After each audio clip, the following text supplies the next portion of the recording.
great. I'll kick off with the formal introduction for everyone. And yeah, there we are. All right. So once more, hello everyone. Welcome to another exciting masterclass hosted by the IAPCNM. As you may know, I'm your host, Elena Nedeva, APC, and I'm delighted to be here with you. Dr. Bill Price is with us today to talk about this one voice we've all heard, at least at one point in our lives, the one that questions our expertise, delays our decisions, and keeps us playing smaller than we truly are. It is not just imposter syndrome, it's the inner saboteur. And this is what insights you walk away with post this masterclass.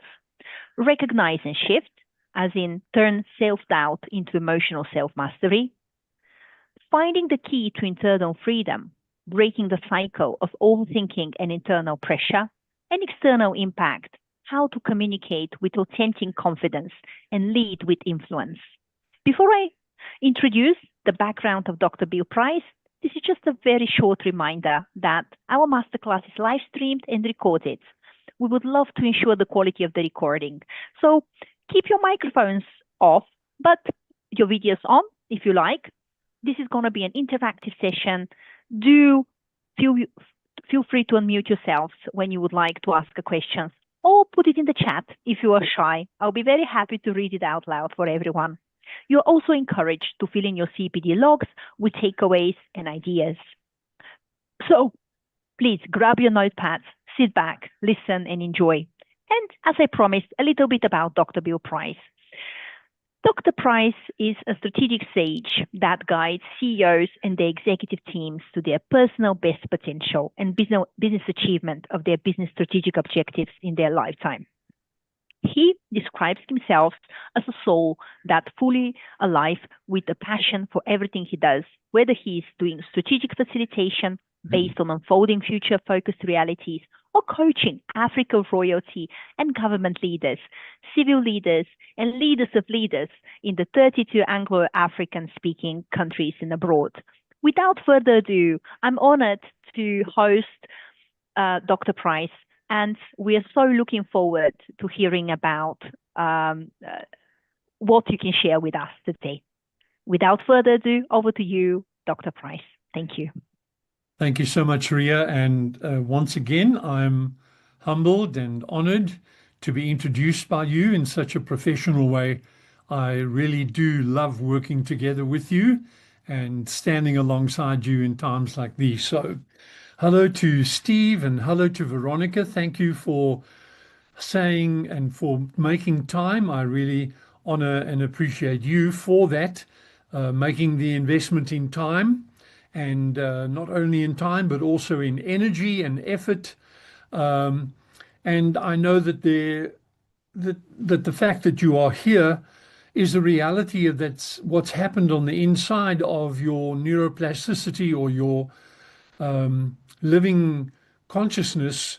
There was a yearning, and there was something in the title of the talk today that knocked on the door inside you and said, yes, I need to get some information. So deep inside of the complexity of our being is a place called knowing. And that knowing is beyond facts and beyond intellect. It's a knowing of knowing. It's a conscious knowing. And it has all the information of our present, our future, and our past woven into it. And what has happened there is it's gone into your future, and it also went into my future when I was asked to come up with topics. I then decided that this would be a topic that would add relevance to coaches such as yourselves. And the knock went out onto the internet, and you heard the knock, and here you are. Thank you, thank you. I do hope that you have a notepad close by. And first of all, if you could maybe just let me know where you are. You in the UK? Are you in Europe? Where are you? I'm from sunny, cool Johannesburg, South Africa, the land of ANC benevolent government. And yeah, we are here in Johannesburg, South Africa. So maybe you could just let me know where you are. I'd appreciate that. And we can pick that up. Let me have a look here in the chat. Okay, Cynthia, you from Lebanon. Welcome, welcome, welcome. And Shrewsbury, England. Steve, thank you. I'm going to be coming to England in November. I've been invited to one or two conferences, and so and a university or two. And Veronica, thank you. You also in the Netherlands, The Hague. Well done. Okay. The inner critic. Oh my goodness. What are we going to say about him and what are we going to say about her? We have them. We're aware that this little blighter comes up every now and again. And I don't know, at times within my being, I have a sense, let me just retract a little bit. The other day I had a chat with my inner critic, and I notice when he pitches up that he is horrible. He is belittling. He is creating self-doubt. He is making me feel or influencing me to feel less than I am, making me to question who I am, not only who I am, but also what I'm doing and why I'm doing it, and creates almost like an inner havoc. The important thing that I am learning in the years that I've been working with myself and self-development, I wasn't a very good scholar at school. I only went to school because my friends attended the same school. So I wasn't a very studious person when I was at school. I was average, so I'd get about 60% for most subjects except mathematics. I failed dismally in mathematics and physics, and therefore I'm a living testimony that there is life after mathematics. But I left senior school, then went into military conscription, and then came out and decided to follow my father's footsteps in the fire brigade, and then from there moved into college and started with studying psychology and clinical psychology. And that was the beginning of my journey into the world of neuroscience, where I presently am. So here we go. In working with the inner voices in a little study that I did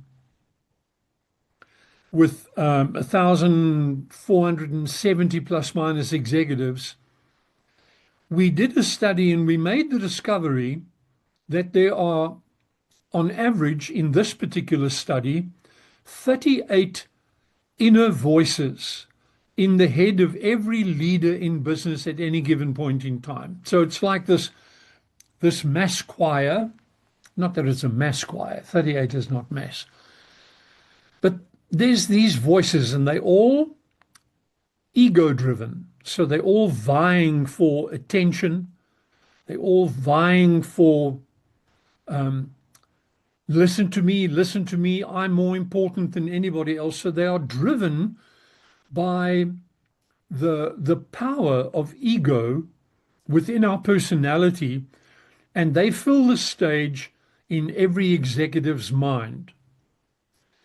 To double click on them, it would sound like the to-do list in the heads of executives. We as coaches have a similar version, and we're busy working with coaches right now that are giving us information about what is taking up their inner space in their mind. But it's got to do with the to-do lists.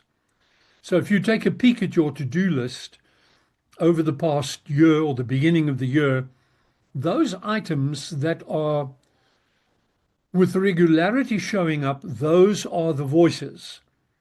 So we call them noises because they are vying for position, they are vying to be prioritized, and they are vying to be significantly recognized. One of those voices is our self-critic. The self-critic tends to turn up amongst the to-do list and begins a conversation in our mind regarding the two main areas of our functional area and expertise as an executive coach. The functional area is around our competence, our ability to be competent in what we are doing, and then the other is our confidence, the capacity that we have to stand strong and sure and secure in our own being, in our own believability and self-permission that we give ourselves. The self-critic will show up after a coaching session when we do reflection, and often I've had this visitation where I'll be reflecting over the coaching session. I usually work with an A4 spatial intelligence model, and I do the writing, and then while I'm working with the client, the bottom left-hand corner is that's where I am now. The top right-hand corner is where I want to be and where my future version of myself is. I've added the future version of myself in the top right-hand corner because our neuroplasticity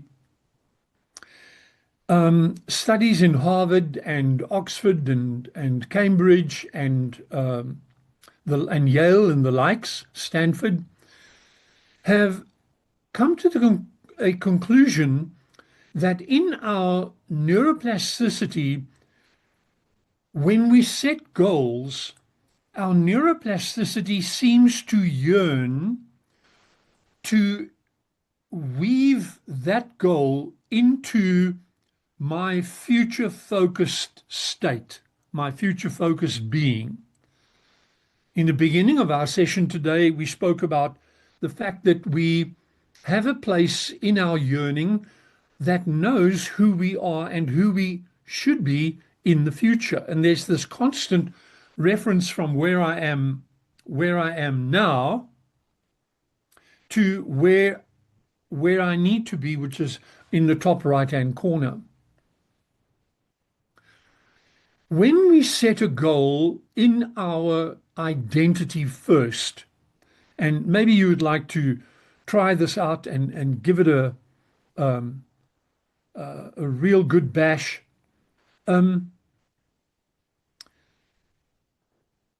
Ask your client the question, if you visit the future and you are visiting yourself 2 years in advance, who are you at that time?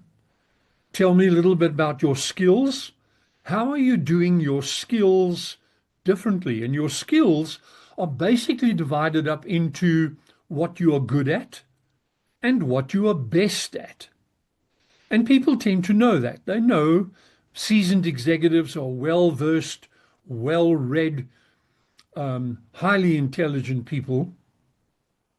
So they've got their MBAs and they've got their degrees and they've got all of that that goes with it, plus experiential reference to the point of time where they're at. And they have a very clear indication when they are invited to pause for a moment and make that discovery in terms of who am I in 2 years' time, in terms of my skills. So what am I good at? And how's that different to right now in the bottom left-hand corner? And what am I best at in 2 years' time compared to the bottom left-hand corner where I am right now? You'll find your executive oftentimes telling you that I'm more competent in the future than I am now. I'm more confident in the future than I am now. I am more centered and regulated in my neuro wellness. So when you set the goal of I want to be, or we want to make X amount of pound turnover by the end of this year, you take that goal and put it into the top right-hand corner and ask the question, with that competence that you have of the future in the top right-hand corner, how do you equate how you're going to achieve that income increase in this coming year? So you manage leadership thinking from the future. The future is what draws us. The future is because the moment we put our neurology into a driven state, and you'll notice that the self-critic enters the fray in a driven state, when we are in a driven state, when we are so busy with those 38 voices, we are driven by them. It's I should have, I must, I have to, I could, etc. The world of regret, the world of gaps, the world of should haves. And then the critic enters that stage and begins to misalign things, begins to take us to a place where we become a little delusional. And it's not bad at that stage, because delusion is a wonderful place, because the more you begin to believe the delusion, the more you're going to become that wonderful delusion, if it's a wonderful delusion. If it's a bad delusion, then sadly we're also going to become that bad delusion, or the version thereof. But the first understanding in us working with our inner critic is to become far more consciously aware than we presently are. And I'm wondering, what would it take of you to become more consciously aware?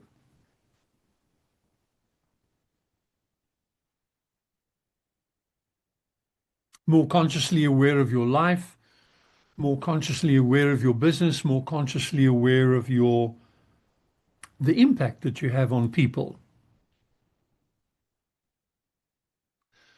So, for instance, one of the exercises that I have been using now for the past 2 years, and have found it delightfully amusing, but also delightfully intriguing and impactful, I grabbed hold of my diary and I said to myself, how can you become more consciously aware in the midst of your to-do list, your to-do items? And so I created on an A4 page a new daily diary. The first column was, of course, the page was the date. The first column was the appointment time, from this time to that. The second column is with whom. So with whom am I having the column? So in my column today, I just got it a little mixed up in terms of UK times and South African times. So hence the delay, and my apologies. I take full ownership, radical ownership of that. So in the first column is, of course, the time. The second column is the group of people that I'm going to be speaking to. The third column, I wrote down, with what mindfulness grouping am I going to come into this meeting? So I wrote, I'm going to come with awareness. I'm going to come with inquiry. I'm going to come with a sense of abundance and giving. So I'm holding nothing back in this session. and the sense of adventure. So I don't write more than 3 or 4 mindfulness sets, growth mindsets, that make me more mindful in the moment. So I don't fall into the trap of, this is yet another appointment that I'm sitting in.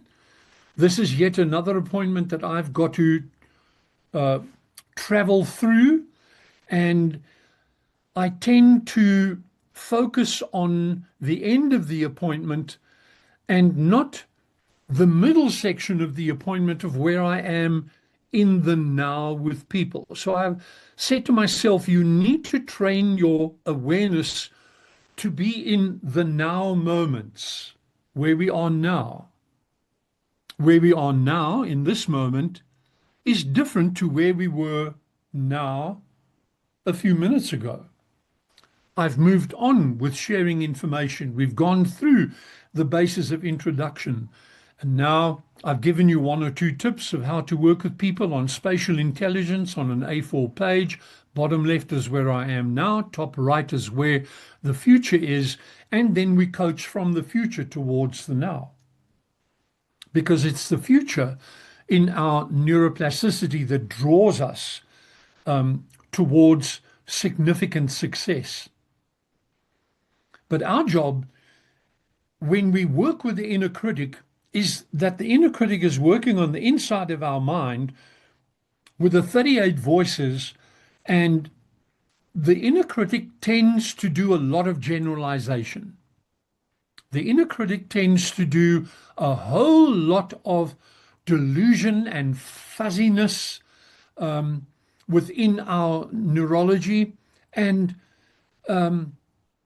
gets us to the space where we are in a moment of we almost feel as if it's, when self-critic talks, it feels as if we are in what is known as decision fatigue. So we are overloaded. Those 38 voices overload us. Those 38 voices, including the self-critic, reduce our confidence and our competence, and we begin to display patterns of delay, internal reference towards, okay, let me hear what you're saying. Let me first hear you out. And that is one of the mistakes that we make with our self-critic, is we tend to think that when I give my self-critic permission to add value to what the self-critic is saying to me, that in some way I'm learning more about the self-critic. Not true. I discover that when the self-critic is given an opportunity to double-click on things, it accentuates the burden that I'm feeling. It accentuates the negative emotions and the energies of those negative emotions that I'm feeling. So becoming more aware is critical to the way of dealing with self-criticism. Coming back to my diary, one column is the page is the date, one column is the time, second column is the person or persons, third column is what's my mindset that I'm coming to in the meeting. And I have that on the piece of paper next to me so that I'm aware that while I'm talking, I'll double check. Where am I in my mindfulness in the now moment with my audience? And in the next column, I write down what are the outcomes that I would like to have manifest in this particular time slot. I wrote, I would like to be able to facilitate questions of inquiry. I would like to be able to download an easy, understandable, contextualization around self-criticism that the listeners are going to weave and to wonder about. So that's the end result. And so here I am with you. You didn't know about that, but now you know. And so I am quite aware. I'm connected to my passion about the subject of neuroscience. So I'm not in a lecturer's boring monotone mode. Good morning. Today we are going to speak about the dreadful impact of how the self-critic slaps you in the face. And that is academic humor. So I look at this and I'm sharing with passion about what is this all about. So let's talk a little bit about understanding my brain.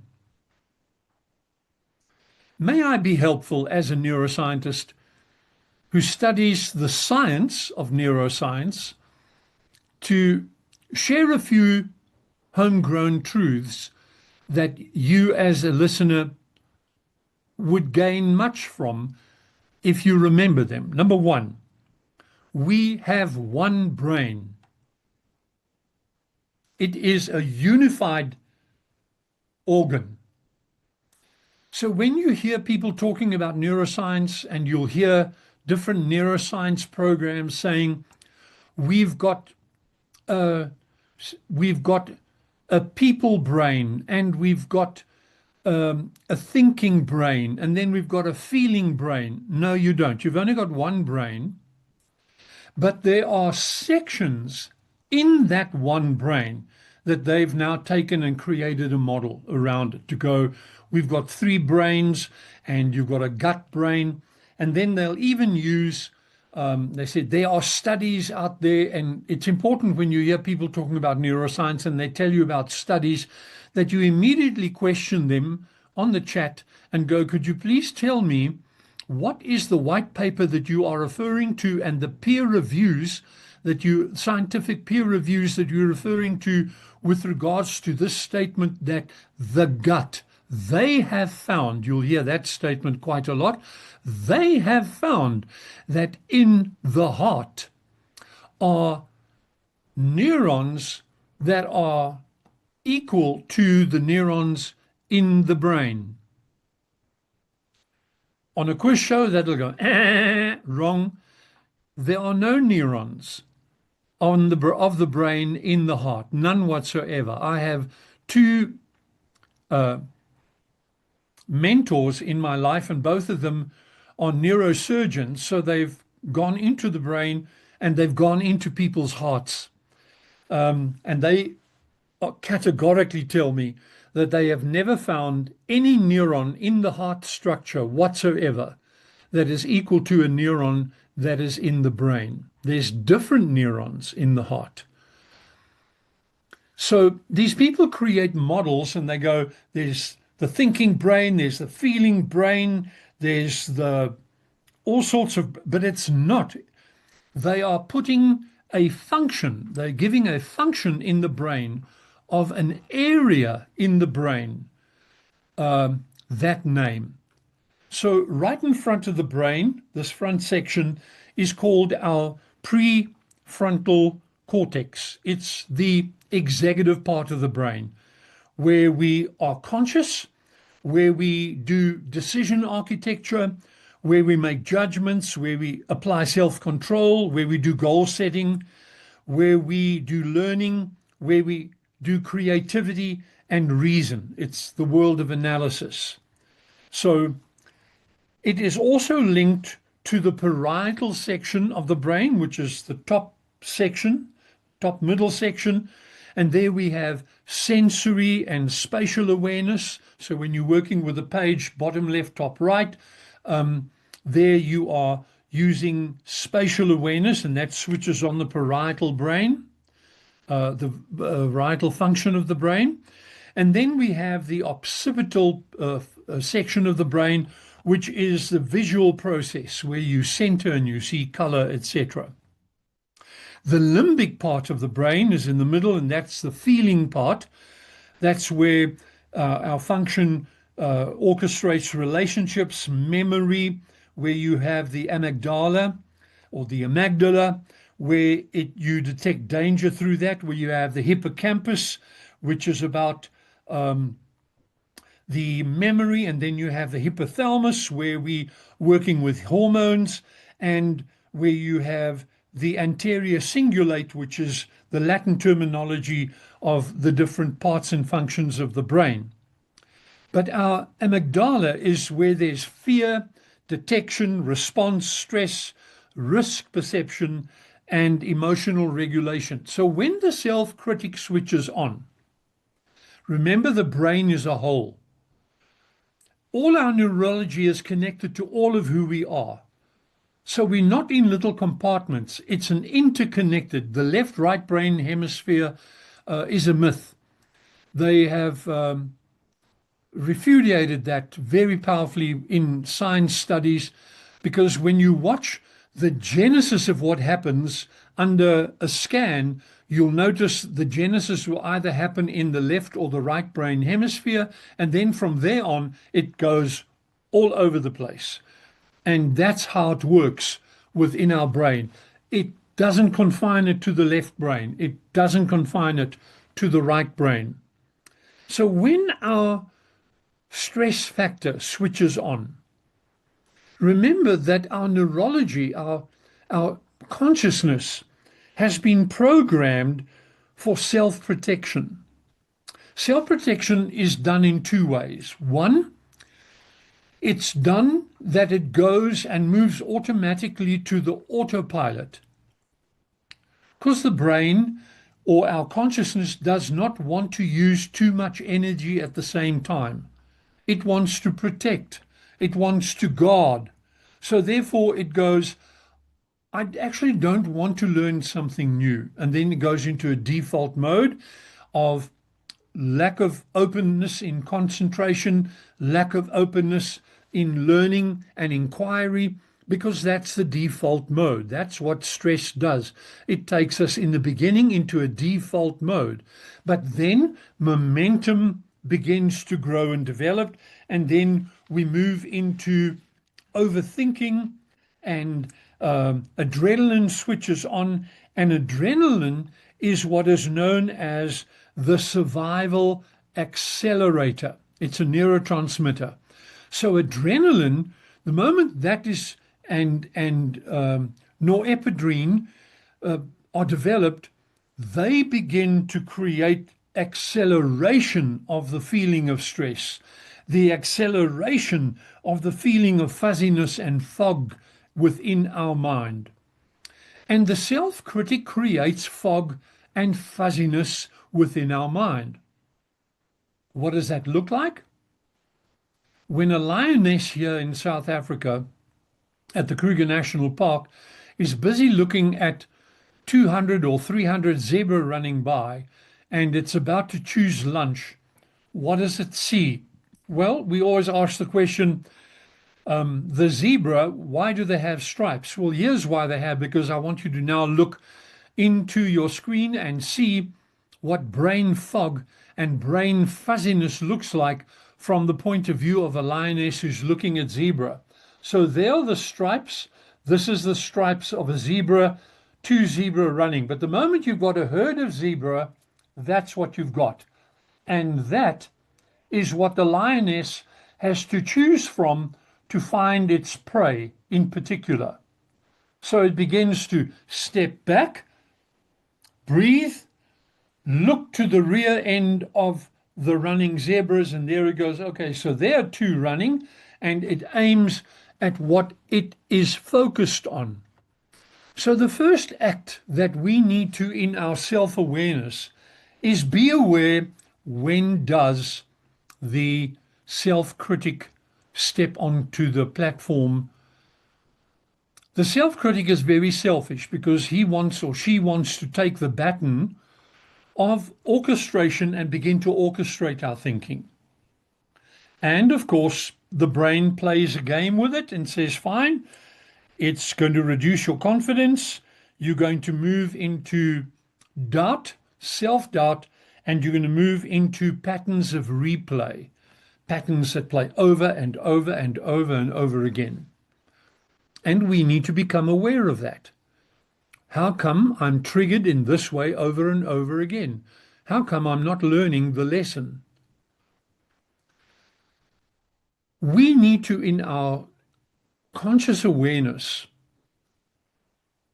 allow the prefrontal cortex with decision-making architecture to be aware of what's happening in the fuzziness of self-criticism, because that's exactly where self-criticism resides. Inside our consciousness and in our memory banks is a whole lot of things that have been stored there. And our consciousness tends to visit memory quickly. So it bounces on memory like a trampoline quickly and then moves on because it wants to structure the thinking, because it's aware of energy that it doesn't want to lose. So in the memory, we've got things that our self-critic thrives on. We've got false beliefs. We've got inner wounds. We've got things that we've done that miss the mark. The Bible calls that sin. We've got compulsions that we're not worthy. We've got avoidance tactics, patterns that are there. We've got fears that we could be possibly stupid versus we can be known. We've got perceptions that we are inadequate. We've got deceptions that we're not enough. We've got defenses that we're too much. And we've got protective strategies that we're actually nothing. And so our consciousness bounces on that trampoline, draws from that, the inner critic absorbs all of that, and then begins the conversation and does what in psychology is called dumping. It dumps it on us by just by dumping it in our presence. And you and I begin to feel, oh my goodness, I'm nothing. I'm not worth much. I'm not enough. I'm not adequate. I'm actually stupid. I'm not worthy. I'm not lovable. I'm bad.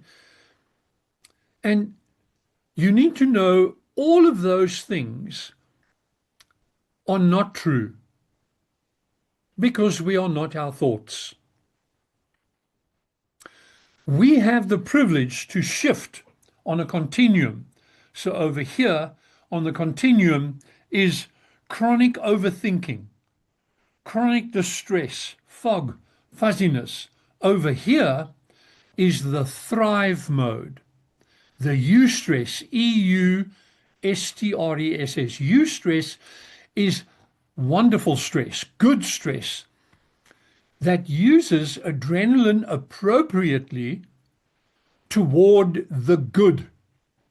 And so the first thing we do when we focus on our stage with awareness is come into self-awareness. Get to the column, I'm making an appointment with this thought right now. Let me hear the thought out. I get the gist of where the thought will take me, emotionally and negatively in energy. And then I cognitively take a moment to breathe.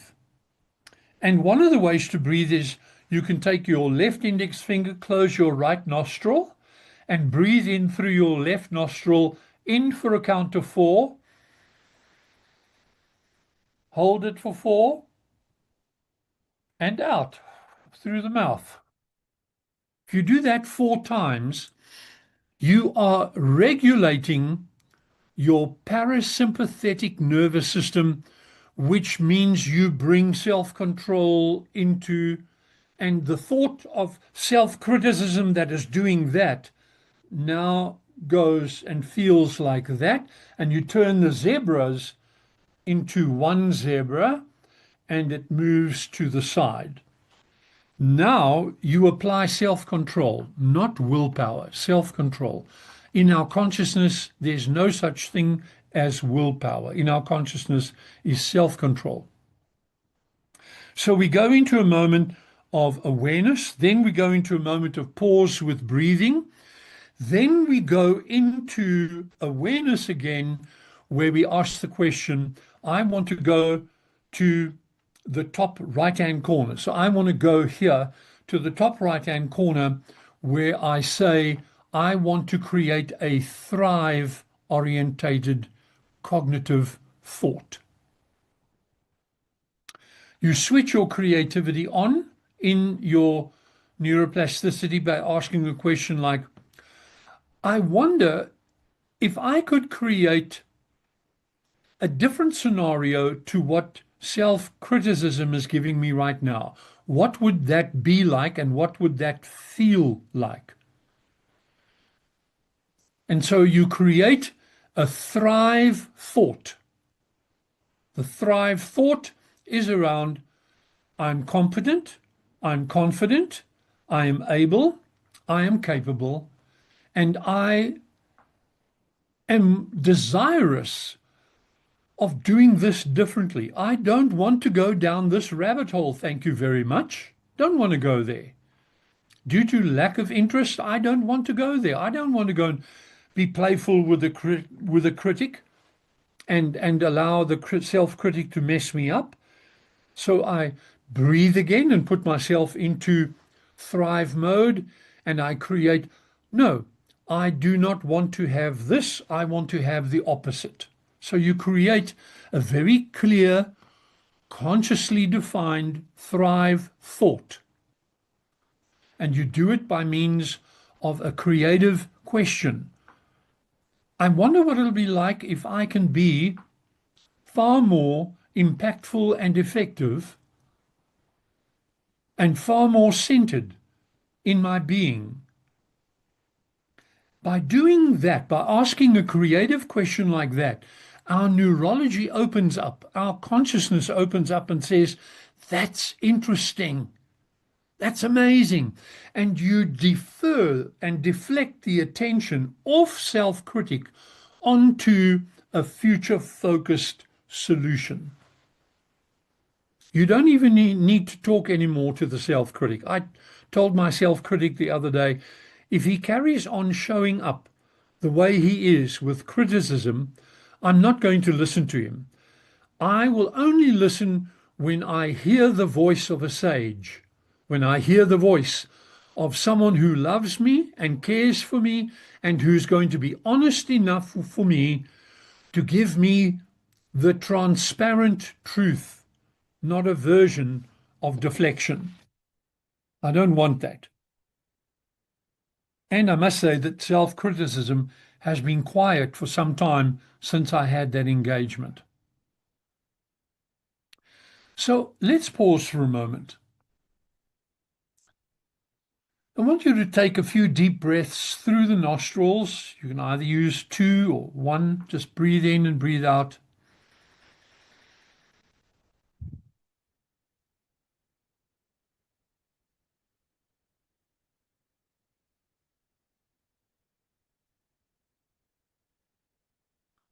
Right down at the back of our brain, before you find the spinal column, is called the brain stem. Some people call that the lizard brain, but that theory and model is quite silly because even the theory of evolution says we didn't evolve from a lizard.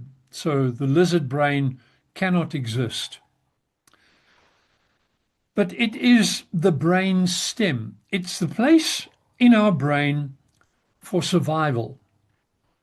The survival mode, we have our medulla, we have the pons, and we have our reticular activating system, which wants us to focus on one thing. Now, in a negative mode, the reticular activating system will switch on and it'll only focus on one negative thing and accentuate it. But if we work with a thrive mode, we can get the reticular activating system to focus with absolute accuracy and clarity on the one thing that'll change everything around by using the creative question, I wonder what will happen when, not if. I wonder what will happen when I make this decision. So we work with cognitive resilience when we're working with the self-critic. And we can use everything that we have within our brain, within our conscious mind, to our absolute advantage. And I do hope that in just giving you the simple little clue of becoming more self-aware, practicing that in a mindful way with every appointment, because short-term memory goes into long-term memory with repetition. So in my 8 appointments today, I'm repeating the same thing 8 times. I'm practicing it 8 times. And in doing that, I myelinate. So there's tubes called axons in which intelligence is flowing. And if I do it once, twice, 3 times, then the intelligence in my neurology says, I'm going to myelinate. So I'm going to put a fatty tissue over the tube to protect it so that energy doesn't dissipate and jump out. So it myelinates it. That's why habits are difficult to break, because they are myelinated brain wiring patterns. And so we can myelinate conscious awareness. We can myelinate thrive mode thinking. If we can annihilate negativity, we can also myelinate positivity. And so we can move into an area of eustress. I close with this.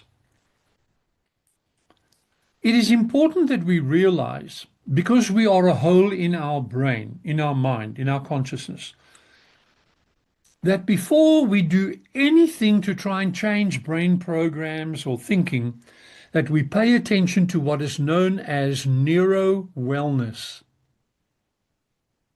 Neuro-wellness means I'm getting enough sleep.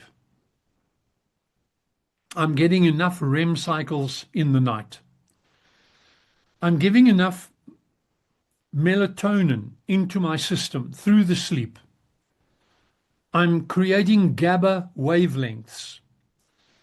I'm drinking enough water, which on average should be around about 2.5 to 3 liters of water, black tea, black green tea, red bush tea, etc., that you can drink with apple cider vinegar.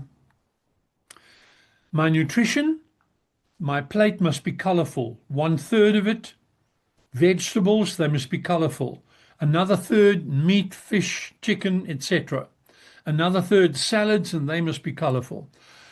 Another part of neuro wellness is exercise, making sure that I'm exercising with energy. And simple walking is an amazing exercise. Relaxation, meditation is part of neuro wellness. Interpersonal relationships is neuro wellness. And if I have a great foundation of neuro wellness and I add on to that conscious thriving thinking, I'm going to live a sustainable, centered life rather than becoming a victim or a prisoner of the negativity of 38 on-stage voices that scream every day. I can get onto that stage as my orchestra conductor, take the baton and go, you will now play this tune at this rhythm with this timing in centeredness. So I'm wondering what one question you have in your mind right now. And I'm wondering, what's the one thought that's hovering right now?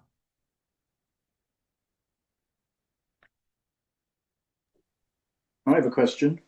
Steve, please go ahead. Hi, Bill. Thanks very much for that talk. Really interesting. The one thing I'm left with is being a therapist as well as a life coach. I'm often dealing with clients who are perhaps sabotaging driven by some kind of unconscious process. And I'm just wondering, in terms of your neuroscience experience, how do you speak to the behavior that our clients are driven by through the unconscious mind to sabotage? But, you know, because I relate that to the inner critic in terms of sabotage. Oh, yeah, great. Steve, thank you. That is a very, very insightful question. Now we're looking at levels of consciousness. So your levels of consciousness, if you read Dr. Michael Beckwith, he's got 4 levels of consciousness. The foundational level of consciousness is it's all about me. And that's the level of where the amygdala works, stress response, fear detection, risk perception, overwhelmed thinking. And self-sabotage is the second phase of the critic. So self-sabotage, if you could see the critic with the language, the self-critic wants to instill the language into a pattern which is called self-sabotage in our self-conscious unconsciousness. Now, when we have self-sabotage in our unconsciousness, we do it, you need to deal with it the same way based on the principles of neuroscience, is you can become fully aware of what's happening in your unconsciousness by paying attention to behaviors and habits, because they're the giveaway, Steve. So they pay attention to the giveaway. What I tend to do with people that I work with, I'm going, all right, I want you to, you know, visualize your behavior and then step back, watching yourself in that behavior. So watching yourself in the behavior is you have the subconscious on the screen, but here you have the conscious happening, looking at yourself on the screen. And you can ask questions to interrupt. And the question to interrupt would be, what are you noticing that you're doing magnificently? It's like I'm helping a person now with stuttering. And I found myself doing a very interesting thing. I said to him, could you please give me your best version of stuttering? And he was like taken aback. He was going, he didn't know. I said, honestly, I'm not trying to trick you in any way. Give me your best version. When you're really struggling, find that moment. And he shared that. And I went, great. Could you be in the moment? And then I said, okay, sit on another chair. I physically moved him into another chair. And I said, now, watch you doing your best version there. And I want you to slow it down. And I want you to notice the nuances. Where's the air bloating in your cheek? Where's the air coming from in your mouth? Where's the muscles tightening? Notice that. And then I want you to magnify it. And I'd like you to feel free to reach forward and massage yourself in this picture and massage those areas and just breathe into it relaxation and calmness. Ladies and gentlemen, it was uncanny what happened. He then began talking with fluidity. He began to talk with calmness, still stuttering. But I think he looked at me and said, I think that we have discovered something here, and I'd like to explore it. So he's gone away and he's going to explore it. So I hope I'm sharing how you get conscious awareness of the unconscious. And within the unconscious, Steve, is where your destruction comes in, where that's like the motive of the pattern. The subconscious is motive, the pattern is neurological. Am I helping? You certainly are. I do like the idea, Bill, of stepping back from a client's behaviour in the way you described it for the stutter. I think that's really helpful. Thank you. Yeah. Accentuated with questions like, what are you noticing that you're doing magnificently right now? What are you noticing that you're thoroughly, extremely good at right now. And then in stepping back going, so what's embarrassing you about that? What's creating self-doubt for you about that? So you couple onto the other parts of this conversation that you had with the person and get them to look from a meta position consciously and go, so if you now had to create the solution, what'll that an amazing solution look like? And yeah. Cynthia, how does the inner critic show up in the way we communicate with others, and how can we change that without overcompensating?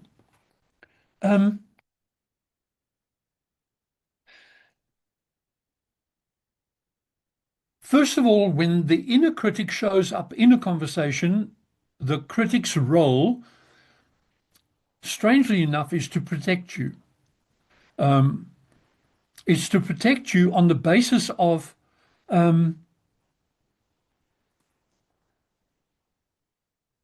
that it's reflecting that you're about to be either taken out by this person who's talking right now, because it's picking up nuances, it's picking up tonality, it's picking up actual linguistics, words that are being used.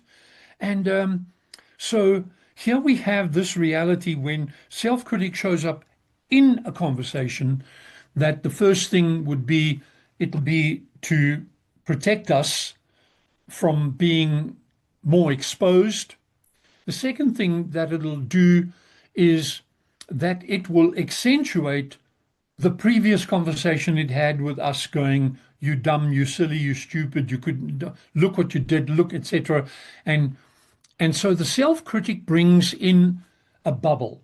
So if you can imagine a bubble around us, the bubble is filled with judgment, negativity, criticism, shame, blame, excuses, dumping, lying. That's the bubble. What we as coaches and as consultants and therapists want to create is a bubble that creates acceptance, value, worthy, significance, power, enough, and it's okay to be known. Now that bubble is the bubble that we need to consciously learn to walk into when we are in each other. Even online, the bubble is happening now. You've received information because you're worthy and you're valued. You received information because you are significant and you're actually very powerful. And yes, you are enough and you are known. I'm getting to know you more and more as we talk. So that's the bubble where life and soulful aliveness thrives, is that bubble of, we call it empathy, we call it reflection, we call it acceptance. I call it awe, AWE, where you're in a state of, my goodness, this is interesting and you're amazing. And try in your conversations with people that are trying to get to you, by not overcompensating from your side, to go and say to them, my goodness, this is interesting. And by saying, thank you, I really appreciate this insight. I'm going to think about it rather than argue about stuff, because the self-critic wants us to get into arguments and into overcompensating for what I actually mean, what I actually say. Just relax with it and go, you know what, this is a lovely, interesting conversation that's happening right now. Thank you for the privilege. Tell me more. Elena, thank you for the opportunity. Thank you, everyone. It has really been an adventure for me today. Thank you, thank you, thank you for... Likewise, Dr. Price, thank you very much for joining us. This has been such an insightful masterclass. We look forward to the pleasure of hosting you in the near future. And do please take care. For everyone that joined, it was lovely to have you with us. And we look forward to seeing you at the remaining masterclasses that the IAPCNM is hosting. Take care, everybody. And thank you once more. Bye-bye.